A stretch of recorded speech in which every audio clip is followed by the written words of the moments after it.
Back in the tri-state, we didn't quite hit the 50s like yesterday, but still a mild yet pleasant day outside. And Storm Team 44 meteorologist Gunnar Consol is tracking some warmer weather incoming. And Gunnar, might be nice to step outside and enjoy a red Solo Cup in honor of Toby Keith with that warm weather incoming. Yeah, and be sure not to pour one out for Toby Keith as well, because we're going to be seeing some nice weather. Unfortunately, though, warmer doesn't necessarily equal nicer. So we didn't reach the 50s today, but how does reaching the 60s on Friday sound? Except we'll be dealing with not as nice of conditions. So we're certainly in the sweet spot right now, kind of like the Goldilocks zone. We're seeing winds that are comfortable, rain chances that are minimal, and conditions that are nice and sunny. Now, as we look at the tri-state, sunset is providing a nice golden hour. I've never seen a car lot look so picturesque with that golden hour glow across that field, those cars. And we're also seeing Madisonville, the Hopkins County Courthouse, half shaded, half illuminated with some of that sunshine out there. So daylight is waning, but we are still seeing some stunning views as a result. Ohio River looking very scenic.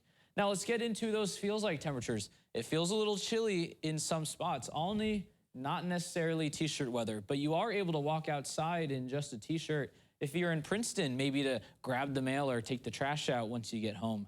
But we are going to be seeing those cooler conditions settle in tonight, dropping below freezing around 31 degrees. So again, even though it's been warm, do not put and plant a lot of those saplings and seedlings out in the yard just yet. We still have to wait until around March and April until we are clear of any freezes. Now, here's the next few days. Again, like I said, we're getting warmer, but not necessarily nicer, because we are tracking warmer conditions, not as sunny conditions, but also windier conditions. Winds will be around 10 to 15 miles per hour, but gusting up to 30 miles per hour each of those days. Now, even though the afternoons will be dry, we're also tracking chances for rain Thursday and Friday.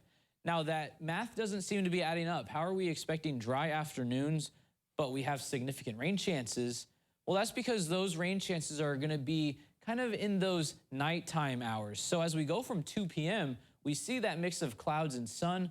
And then as we work our way into that early evening commute around 4 and 5, we see rain tracking through the tri-state. Around 5:30 is when Evansville could be seeing any drops of rain.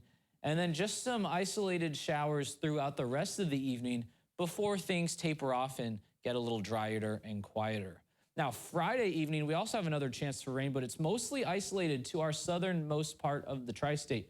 The further north you are, the less chances you do have for seeing that rain. But certainly Saturday morning, we're looking at rain for south of the Ohio River, almost certainly, at least at this point. Now, the next 7 days, once we get rid of that wind and that rain, cooler temperatures settle back in, showing us that February isn't done yet.